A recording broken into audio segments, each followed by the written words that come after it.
नमस्कार। आज हम एक सफर पर चल रहे हैं। भारत की आत्मा कहे जाने वाले शहर, सनातन संस्कृति के दिल और शिव की सबसे प्यारी नगरी, काशी। और वहां हम जानेंगे एक ऐसा गहरा राज जो इस शहर को सबसे अलग बनाता है। एक सवाल है, क्या इस दुनिया में कोई ऐसी जगह हो सकती है जहां मौत पर मातम नहीं बल्कि जश्न मनाया जाता हो, जहां अंत का मतलब एक नई खूबसूरत शुरुआत हो? इसका जवाब सिर्फ एक शब्द में है, काशी। जी हाँ, वही शहर जिसे हम वाराणसी और बनारस भी कहते हैं। तो चलिए इस रहस्य की परतों को खोलते हैं। देखिए, काशी को मोक्ष की राजधानी कहा जाता है, पर सवाल यह है कि आखिर ये मोक्ष है क्या चीज जिसका वादा ये शहर करता है?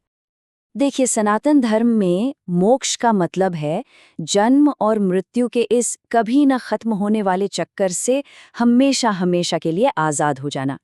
ये सबसे बड़ा लक्ष्य माना जाता है, और मान्यता यह है कि काशी ही वो धरती है जहां ये आज़ादी बहुत आसानी से मिल जाती है। तो सवाल उठता है कि काशी में ऐसा क्या खास है जो उसे ये ताकत देता है? इसका जवाब छिपा है पौराणिक कथाओं में, जो बताती हैं कि ये शहर अविनाशी क्यों है, मतलब जिसे कभी नष्ट नहीं किया जा सकता। सोचकर देखिए, शास्त्र कहते हैं कि जब महाप्रलय आता है ना और पूरी सृष्टि पानी में डूब जाती है, तब भी काशी बची रहती है। पता है क्यों? क्योंकि भगवान शिव खुद इसे अपने त्रिशूल पर उठा लेते हैं। और बस यही वजह है कि इसे भारत की 7 सबसे पवित्र नगरियों, जिन्हें सप्तपुरी कहते हैं, उनमें सबसे ऊपर रखा जाता है। और ये जो कहावत है ना, काशी विश्व की नाभि है, ये इसके कॉस्मिक इंपॉर्टेंस को बताती है। मतलब इसे पूरी सृष्टि का सेंटर पॉइंट माना गया है, वो जगह जहां धरती और स्वर्ग आकर मिलते हैं।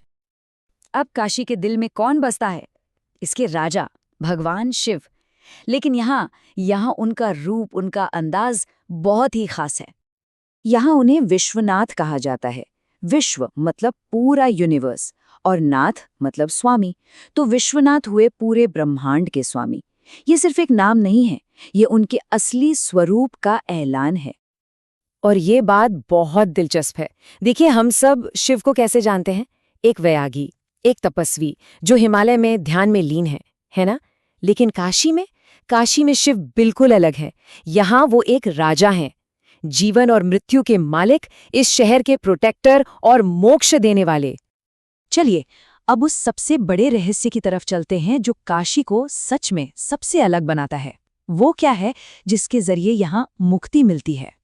मंदिर के दिल में है शिव का ज्योतिर्लिंग, और ये कोई साधारण ज्योतिर्लिंग नहीं, ये स्वयंभू है। स्वयंभू मतलब जिसे किसी ने बनाया नहीं, वो खुद प्रकट हुआ है। ये हमेशा से है और हमेशा रहेगा, टाइम से भी परे। और इसी स्वयंभू ज्योतिर्लिंग की डिवाइन एनर्जी की वजह से ये विश्वास इतना पक्का है कि जो काशी में मरा, वो जन्म मरण से मुक्त हुआ। ये सिर्फ कहने की बात नहीं है, ये काशी की पूरी आध्यात्मिक पहचान का बेस है। अच्छा, तो ये मुक्ति मिलती कैसे है? इसका प्रोसेस क्या है? तो मान्यता ये है कि जब भी कोई काशी की धरती पर अपना शरीर छोड़ता है, तो खुद भगवान विश्वनाथ उसके पास आते हैं और उसके कान में धीरे से तारक मंत्र कहते हैं। बस वो मंत्र सुनते ही आत्मा दुनिया के हर बंधन से आजाद होकर सीधे मोक्ष पा लेती है। और इस पूरी फिलॉसफी को अगर कहीं जीते जागते देखना हो, तो वो जगह है मणिकर्णिका घाट। वहां चिताओं की आग कभी ठंडी नहीं पड़ती, लेकिन वो आग दुख का नहीं बल्कि इस यकीन का प्रतीक है कि मौत बस एक बदलाव है, अंत नहीं। वैसे काशी विश्वनाथ मंदिर का इतिहास भी इसकी आत्मा की तरह ही मजबूत रहा है। इसे एक बार नहीं, कई बार तोड़ा गया, लेकिन हर बार आस्था ने इसे पहले से भी ज्यादा शान से दोबारा खड़ा कर दिया। ये सनातन धर्म की उस हिम्मत का प्रतीक है जो कभी हार नहीं मानती। तो इस पूरी कहानी से, इस पूरे रहस्य से आज के दौर में क्या सीखा जा सकता है? इसका मैसेज सिर्फ मृत्यु तक ही नहीं है, बल्कि उससे कहीं कहीं ज्यादा गहरा है।